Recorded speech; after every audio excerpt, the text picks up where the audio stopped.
Hello friends, हम पढ़ रहे हैं इकोलॉजी। इकोलॉजी के कारक हम देख चुके हैं।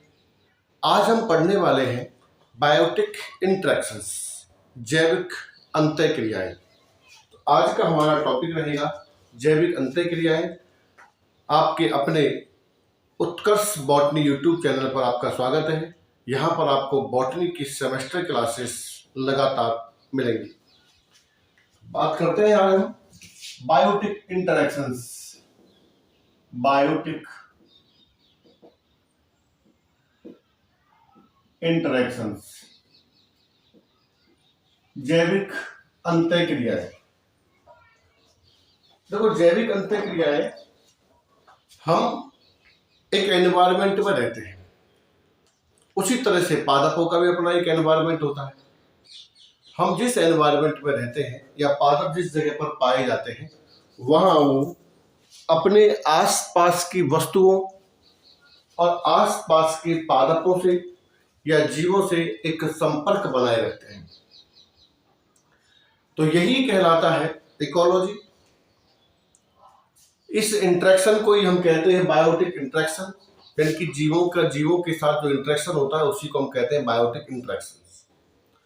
तो जैविक अंतःक्रियाएं, इनको हम अन्योन्य क्रियाएं भी कहते हैं, इन्हें हम क्रिया प्रतिक्रिया भी कहते हैं। कुछ भी हम यहाँ पर इनको इनमें से बोल सकते हैं। बायोटिक इंटरेक्शंस दो प्रकार के हो सकते हैं। देखो, ये बायोटिक जो इंटरेक्शंस हैं ये दो प्रकार के हो सकते हैं। कौन कौन से? एक तो हो सकते हैं इंट्रा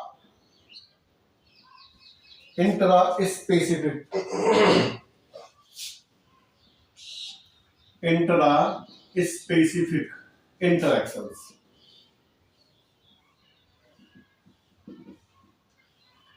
यानी कि इनको हम कहेंगे अंतरा जातीय। हिंदी में कहें तो अंतरा जातीय। एक होता है इंटर स्पेसिफिक, इसे हम कहते हैं अंतरजातीय।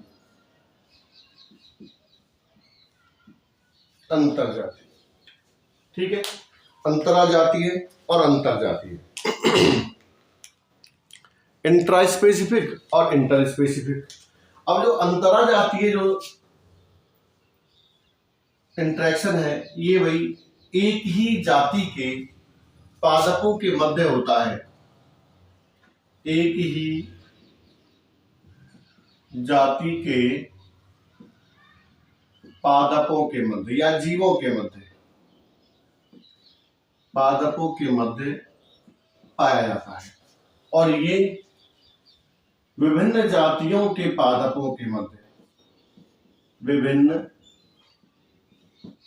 जातियों के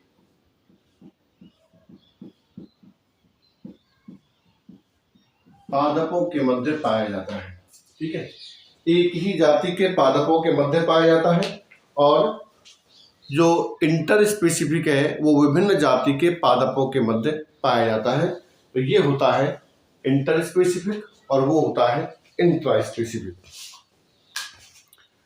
जब हम एक ही जाति के पादपों के मध्य, जैसे मान लीजिए कोई एक खेत है और वो कपास का या फिर मक्का का खेत है, सरसों का खेत, गेहूं का खेत हो सकता है, कोई भी खेत हो सकता है। तो उस खेत में आप देखेंगे कि सभी पादप मोस्टली एक ही जाति के हैं।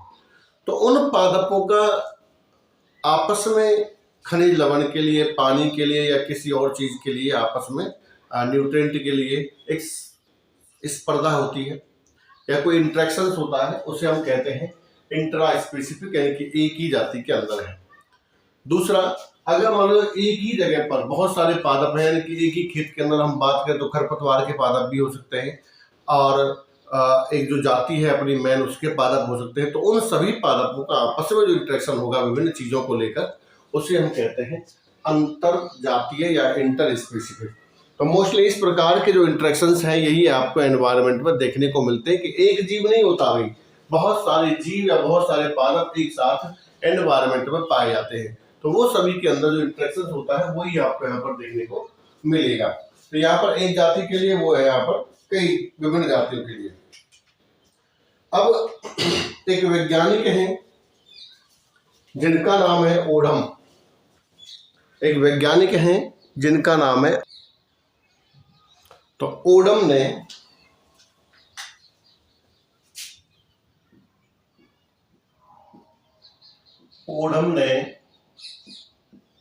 इन इंट्रैक्शंस को या जो बायोटिक इंट्रैक्शंस हैं इनको निम्न प्रकार विभाजित किया। ओडम ने इंट्रैक्शंस को निम्न प्रकार विभाजित किया, यानी कि इन्होंने इंट्रैक्शंस को निम्न प्रकार डिवाइड किया। कैसे किया देखिए, देखो पादपों के साथ जो इंट्रैक्शंस होती है वो दो प्रकार की हो सकती है। कैसी कैसी हो सकती है? एक तो हो सकती है पॉजिटिव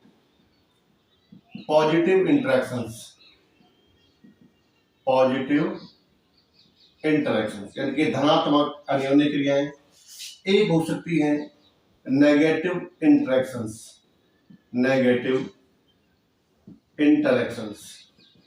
तो पॉजिटिव इंटरैक्शंस यानी कि जो धनात्मक अन्योन्य क्रिया कहते हैं, एक नेगेटिव इंटरैक्शंस है, इनको ऋणात्मक अन्योन्य क्रिया कहते हैं। तो यहाँ पर आपको वैसे भी नाम से ही पता चल रहा होगा कि ये पॉजिटिव है, अर्थात यहाँ पर सब कुछ पॉजिटिव होने वाला है। ये नेगेटिव है, इसका मतलब यहाँ पर सब कुछ नेगेटिव होने वाला है। तो पॉजिटिव का मतलब होता है कि ऐसा इंटरेक्शन जिसमें किसी भी जाति को नुकसान ना हो। ठीक है, किसी भी जाति को नुकसान ना हो, लाभ भले चाहे एक को हो या दो को हो, लेकिन नुकसान किसी को नहीं होगा। और यहाँ जो नेगेटिव इंटरेक्शन है इसमें या किसी न किसी जाति को नुकसान जरूर होगा, चाहे भले वो दोनों को हो और चाहे वो एक को हो। ठीक है, तो ये नेगेटिव इंटरेक्शन है और ये है पॉजिटिव इंटरेक्शन।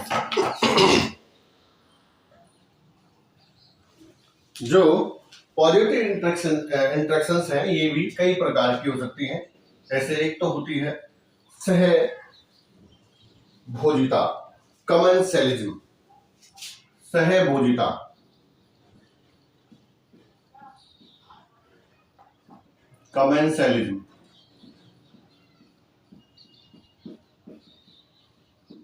सहभोजिता एक बार अब इनको देख लेते हैं, फिर थोड़ा डिस्कस कर लेंगे। दूसरा है सहोपकारिता, म्यूचुअलिज्म।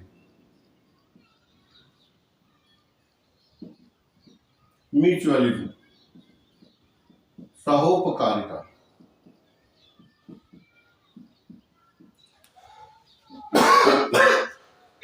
तीसरी है प्रोटो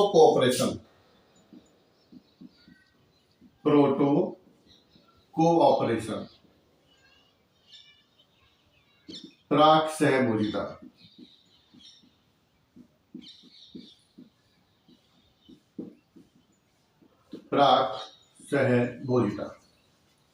ठीक है, उसके बाद नेगेटिव इंटरेक्शंस जो हैं वो भी तीन प्रकार के हैं। वो कौन कौन से हैं? एक है शोषण, यहां पर एक है शोषण मतलब एक्सप्लॉइटेशन।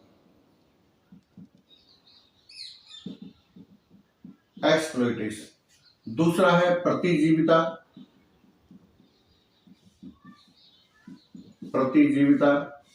एंटीबायोसिस।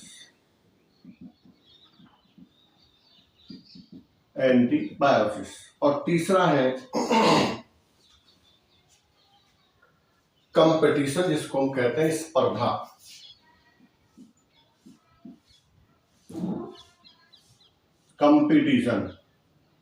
कंपटीशन या इसको हम कहते हैं स्पर्धा।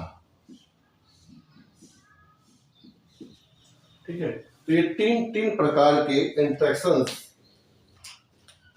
पॉजिटिव तीन प्रकार के हैं और नेगेटिव भी तीन प्रकार के, वो आपको यहां देखने को मिलेंगे। अब हम एक एक करके इन सभी के बारे में हम पढ़ लेते हैं। तो पहला है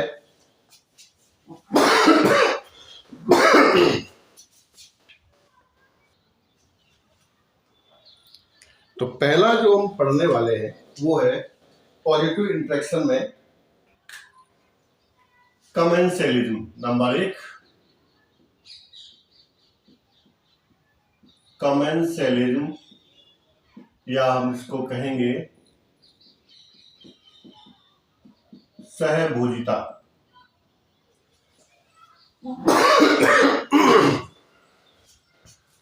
कमेंसलिज्म या सहभोजिता। तो कमेंसलिज्म क्या होता है? देखो, इसमें मान लो 2 स्पीशीज हैं, एक ए स्पीशीज है, एक बी स्पीशीज है, ये दोनों आपस में इंटरेक्शन में रहती है। तो कमेंसलिज्म की ये गुण होता है कि इनमें से लाभ चाहे भले एक को हो, लेकिन दूसरे को हानि नहीं होती है, कोई हानि यहाँ पर नहीं होती है। कमेंसलिज्म या सहभोजिता का मतलब यही होता है कि जब 2 या 2 से अधिक स्पीशीज आपस में इंटरेक्शन में या अंतःक्रिया में रहती है तो उनमें से लाभ केवल एक को होता है या 2 को हो, लेकिन हानि किसी को भी नहीं होगी। ये होता है कमेंसलिज्म। ठीक है, क्या होगा ये? कमेंसलिज्म। ये पारस्परिक, इसको हम सहभोजिता कहते हैं। इनकी परिभाषा हम लिख सकते हैं कि जब 2 सदस्य प्रजातियों के मध्य अंतर संबंध या अंतःक्रिया जिसमें एक को लाभ होता है वह दूसरे को लाभ या हानि कुछ ना हो, तो इसे हम कहते हैं सहभोजिता। अब इसके हम देखते हैं एग्जाम्पल्स। तो एग्जाम्पल्स में सबसे पहले आता है एक, जिसको हम कहते हैं कंठलताएं। कंठलताएं, इंग्लिश में कहते हैं इनको हम लाइनास। तो कंठलताएं देखो, ये काष्ठीय, आरोही बेल होती हैं, इनकी लता होती हैं, क्लिम्बर्स, जो किसी दूसरे आधार के साथ ऊपर की तरफ चढ़ती हैं।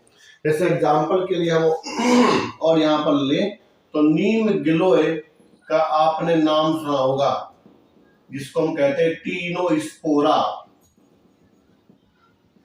तो देखो, नीम गिलोय, इसका नाम नीम गिलोय थोड़ी ना है, नाम तो केवल गिलोय है। नीम दूसरा पादप होता है और गिलोय दूसरा पादप होता है। तो नीम के पादप के ऊपर ये गिलोय पाई जाती है। ठीक है, तो नीम गिलोय का जो संबंध है वो यहाँ पर कमेंसलिज्म वाला है। अब देखो, नीम के ऊपर जब गिलोय चढ़ती है तो नीम को कोई नुकसान नहीं होता, लेकिन गिलोय को फायदा होता है। फायदा ये होता है, एक तो ये ऊपर चढ़ जाती है, दूसरा ये सबसे ऊपर, मतलब नीम के ऊपर छाती है, ऊपर जाके इसके मतलब ऊपर इसलिए पहुंचती है शीर्ष पर ताकि इसको भोजन बनाने के लिए प्रकाश उपयुक्त मात्रा मिल सके। इसकी जड़ें अलग होती हैं, इसकी जड़ें अलग होती हैं, दोनों एक दूसरे के साथ सहभोजी प्रकार से रहती हैं। ठीक है, नीम को गिलोय से कोई नुकसान नहीं होता है। तो इस प्रकार का जो अंतर संबंध होता है उसे हम कहते हैं सहभोजिता। यदि कंठलताएं क्या होती हैं? लाइनस। देखो, कुकुरबिटेसी के पादप भी बेल युक्त होते हैं, लेकिन इनके तनों में काष्ठ नहीं होता है। इनकी जो तना होता है वो इनका मुलायम ही होता है। लेकिन जब नीम गिलोय यानी गिलोय का पौधा हम जब देखते हैं, गिलोय की बेल जब देखते हैं, तो गिलोय का निचला वाला जो हिस्सा होता है तना, वो टाइट हो जाता है, यानी कि उसमें काष्ठ बन जाती है। इसलिए इसको हम कहते हैं काष्ठीय आरोही बेल। लेकिन ये काष्ठ तो बनती है, लेकिन ये ऐसी भी काष्ठ नहीं है कि पूरी पूरी बेल जो है वो सीधी खड़ी हो जाए, वो नहीं हो सकती। इसलिए इसको हम काष्ठीय आरोही बेल या लता कहते हैं। तो ये है एक तो नीम गिलोय या कंठलता है। दूसरा एग्जाम्पल जिसको हम एपीफाइट्स,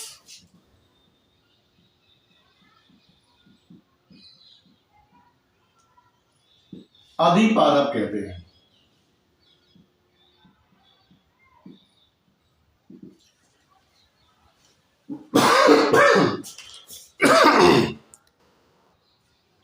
इसमें एक एग्जाम्पल दूसरा है, सॉरी, एपीफाइट्स। एपीफाइट्स वो पौधे होते हैं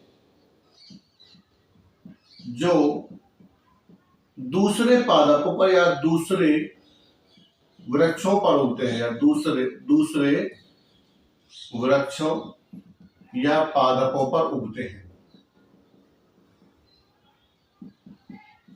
ये वो पौधे होते हैं। इनका कंटरगांव की तरह जमीन से कोई संबंध नहीं होता है, इनकी जड़ें जमीन में नहीं होती हैं। इनकी जड़ें जो होती हैं वो उसी पादप के साथ होती हैं, लिपटती हैं, जिससे वो तना या जो बेल है या जो भी पादप है ये ऊपर की तरफ बढ़ सके। दूसरी सबसे बड़ी बात है कि इस प्रकार के अंतर संबंध होते हैं वो उसमें कटिबंधीय क्षेत्रों में पाए जाते हैं, कभी भी सामान्य क्षेत्रों में नहीं पाए जाएंगे, उसमें कटिबंधीय क्षेत्रों में पाए जाते हैं। इसमें एरेसी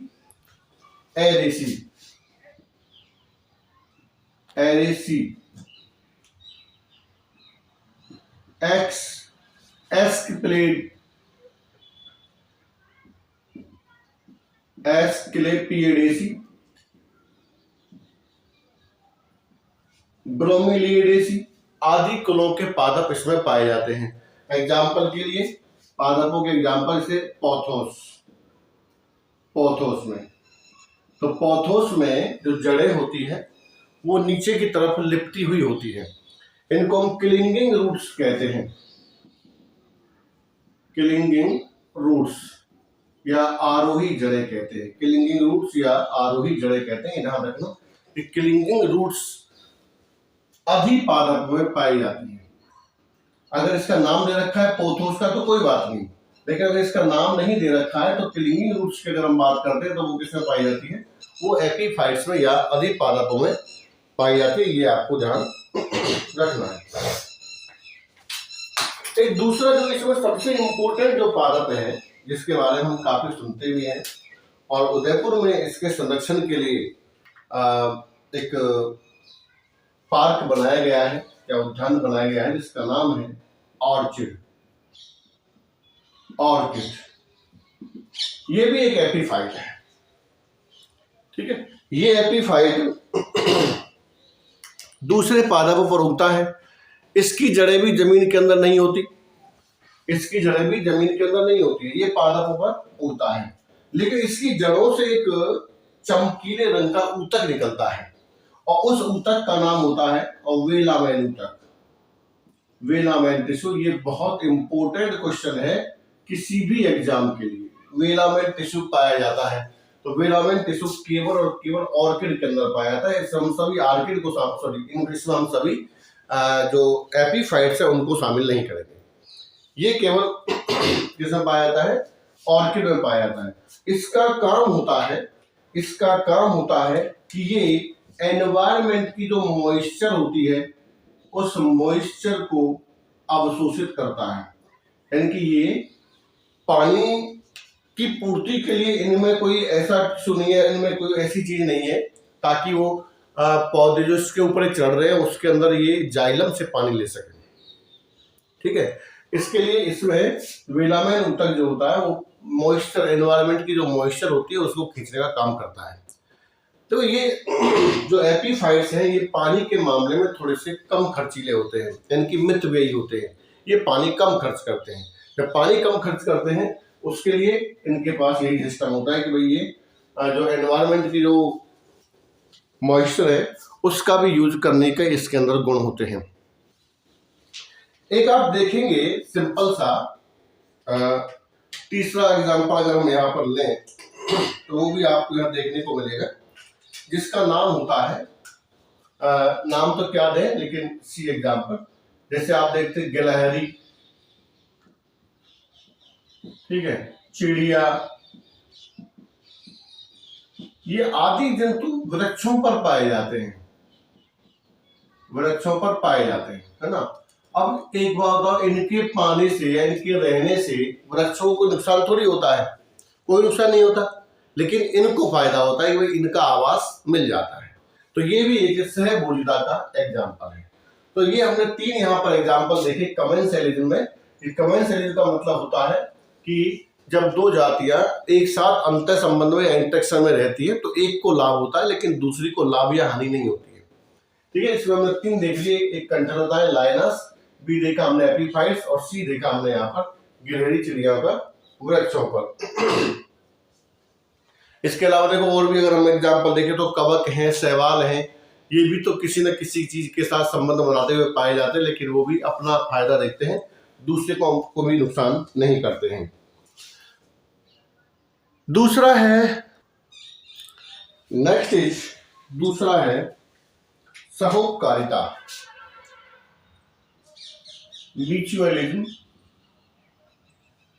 म्यूचुअलिज्म या इसको हम कहते हैं सहोपकारिता।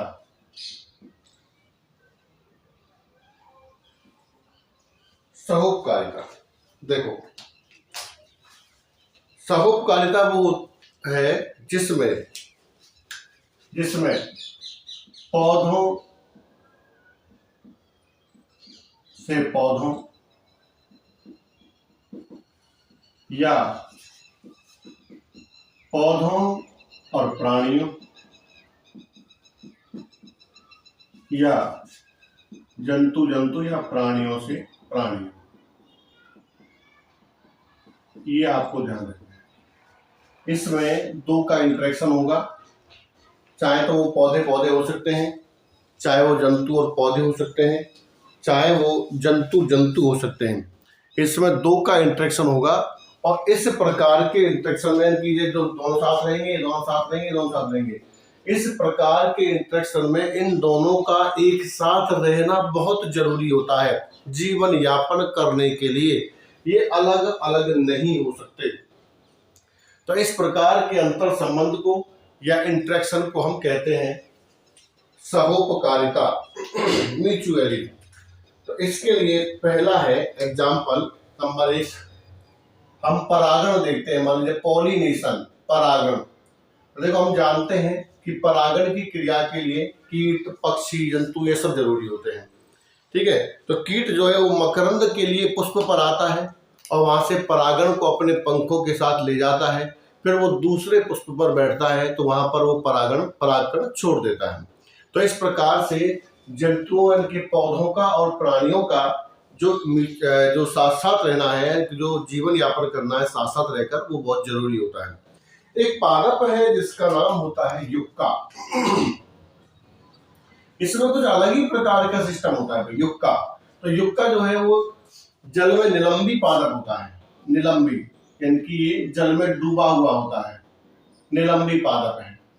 रात्रि के समय इसके पुष्प खिलते हैं। तो जब रात्रि के समय इसके पुष्प खिलते हैं तो कीट इनकी तरफ आकर्षित होता है। जब कीट आकर्षित होता है तो एक कीट जो है उसका नाम है शलभ या पतंगा। जिस शलभ का नाम है प्रोनुबा युक्कासेला, प्रोनुबा युक्कासेला, प्रोनुबा युक्कासेला, ये कीट है या पतंगा है, शलभ कहते हैं इसको, शलभ, ठीक है। ये इसके साथ आकर्षित होता है। जब आकर्षित होता है तो ये इसके पराग कणों के ऊपर यानी कि इसके पुष्प पर आता है, तो वहां पर ये पराग कणों को एक गोल आकार में बदल देता है, जिसको हम कहते हैं ये अपनी लार छोड़ता है। उस लार में बहुत सारे परागकण आ जाते हैं तो एक गेंद बन जाती है। तो वो उस गेंद को फिर वो दूसरे जो युक्का का पेड़ है, उस प्लांट है, उसके ऊपर छोड़ता है। लेकिन उससे पहले वो उसके अंड में छेद करके अपना जो लार्वा होता है उस लार्वा को और उस परागकण की गेंद को उसके अंदर डाल देता है। अब वहां पर दोनों चीजें बढ़ती हैं। उसका जो लार्वा होता है वो शलभ में कन्वर्ट होता है, दूसरा जैसे परागकण पहुंचते हैं तो उसमें निषेचन होता है। तो युक्का के लिए इसके साथ रहना बहुत जरूरी है, ठीक है। अगर ये इसके साथ नहीं रहेगा तो फिर इसमें कभी भी परागण की क्रिया नहीं होगी। इसलिए कह रहा हूं ये इसमें जो जीव पाए जाते हैं साथ साथ उनका जीवन यापन के लिए रहना बहुत जरूरी होता है। अलग रह करके ये अपना जीवन यापन नहीं कर सकते। दूसरा एग्जाम्पल इसमें आपको देता हूं तो वो है फलों का प्रकीर्णन, फलों एवं बीजों का प्रकीर्णन, फलों एवं बीजों का प्रकीर्णन। मतलब इसके लिए भी जरूरी है भाई। जंतु जो है वो फलों को खाते हैं, फलों को खाते हैं तो बीज जो है वो उनके मल से निकलता है, और मल से निकलने के बाद वो जगह जगह पर प्रकीर्णित होता है, क्योंकि जंतु जहां जहां पर जाता है वहां पर वो अपना मल त्यागता है, और मल त्यागने के साथ ही उससे क्या निकलते हैं, बीज निकलते हैं, और उन बीजों का प्रकीर्णन जगह जगह पर हो जाता है। ये कोई बड़ी बात आप सब जानते हैं।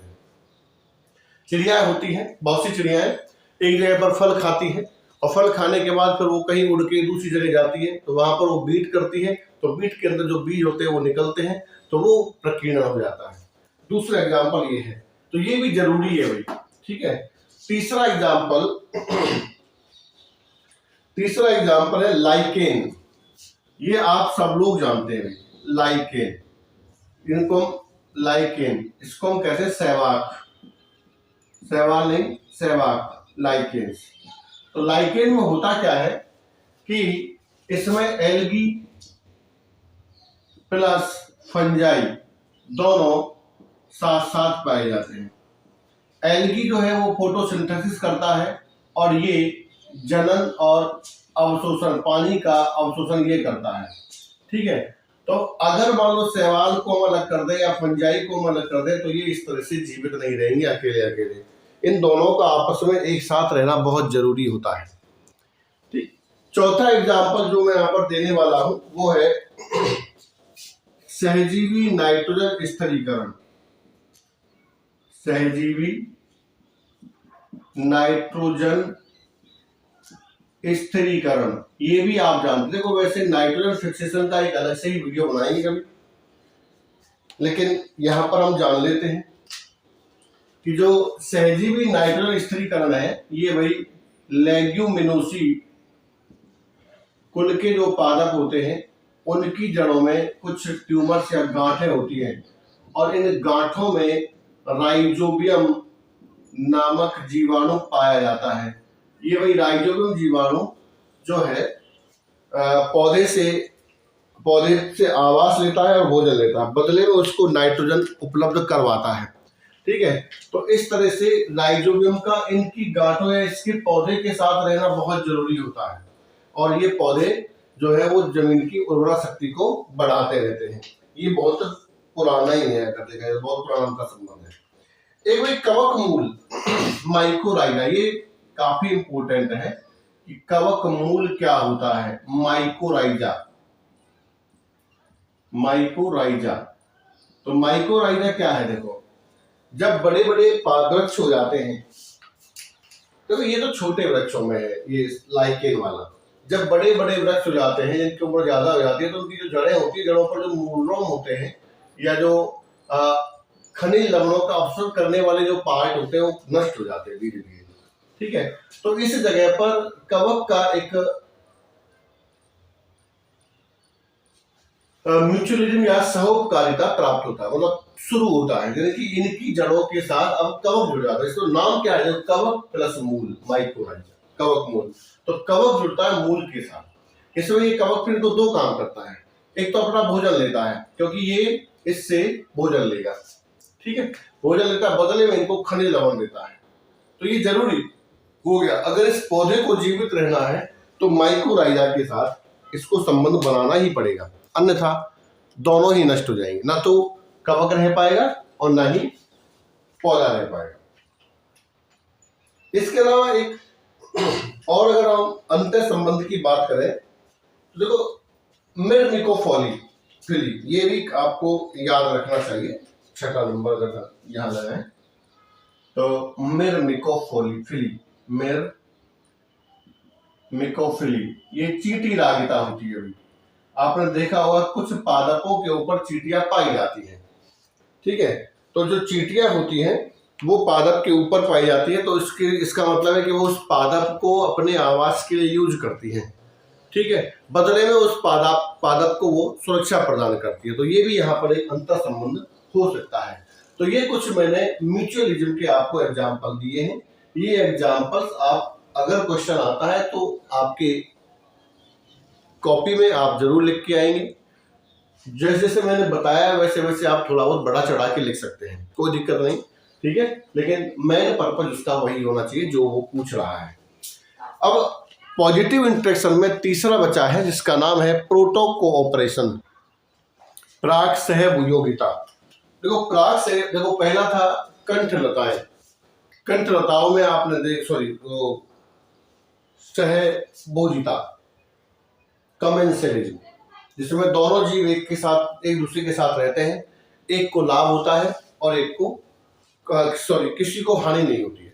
पहला तो ये था। दूसरा था म्यूचुअलिज्म। लेकिन देखो पहले वाले में अगर हम देखेंगे तो पहले वाले में दोनों साथ साथ पाए जा रहे हैं।